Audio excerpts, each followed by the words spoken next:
When did this story kind of first come into your sort of... Well, I did Rush with Chris Hemsworth, and I was so impressed with him, and working with him. What he brought to the character surprised me in a lot of good ways. And when he told me that this was a story that he'd always been interested in, a screenplay that he liked, I read it, and when I found out it was based on real events, I thought it was so surprising. I also felt like it was, just as I thought he did a great job being James Hunt and inhabiting that character. When I read about the real Owen Chase, I felt like a completely different kind of character, but another opportunity for him to really, sort of lose himself in a character who really existed. It was your order to set Stunzel, sir. That decision was sound. The men needed testing. So you send them into a storm? That was unlucky. No, it was bad seamanship. And blaming misfortune is just plain weakness. Damn your impertinence! Do you know who you're speaking to? My name is Captain George Pollard. Pollard!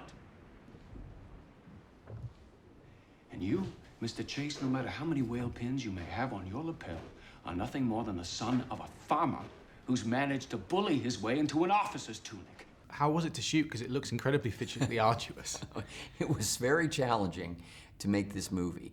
The cinematographer, Anthony Dodd Mantle, really outdid himself here, not only artistically and creatively, but also just from a, just a logistical standpoint and an endurance standpoint. Endurance was kind of a key word, because every day shooting the movie had, a number of challenges, and I was so glad to have had all the experiences that I've had in the past making challenging movies when it came to this one. I think it's been probably the most complex of all of them. Fine, Mr. Lawrence!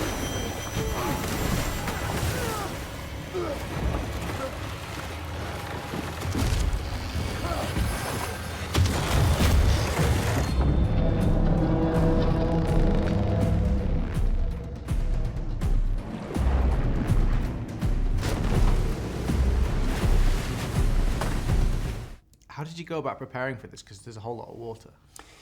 There's a lot of water. There's a CGI whale. There's the research, not only into the behavior of the whale, so that would be entirely authentic, but also the lives. We are taking our inspiration from real events, and that research was important. There are emotional scenes for the characters.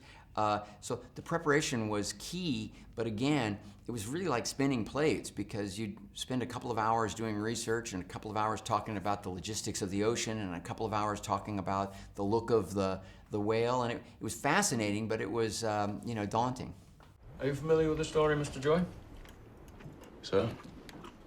Were you aware that Mr. Chase was effectively orphaned due to his father's incarceration? Well, we all have our paths to see. As a rule, we tend not to ask too many questions. Can't have been easy, though. Yet, you had Nantucket's great seafaring family to adopt you. This is far from the first time I've been called a landsman or an off-islander by some Nantucketer reminding me how I am not a part of that family. It's an incredible cast. I mean, you obviously had Chris from the start. How did you go about putting the rest of them together? The screenplay was a great calling card, and a lot of cast members identified the fact that it was sort of similar in some ways to Apollo 13, and they are sort of cousins in a way. I think that the action is far more intense and extreme, and so are the character journeys.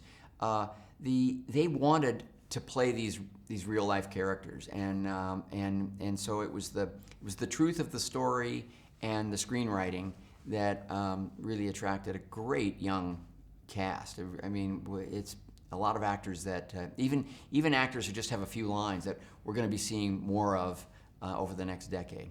And finally, what's next for you after this? I just finished shooting Inferno, which is the Dan Brown novel starring Tom Hanks as Robert Langdon. It's our third installment of the Robert Langdon mysteries, and I think audiences are going to have fun with it. We had it was a cool experience making it.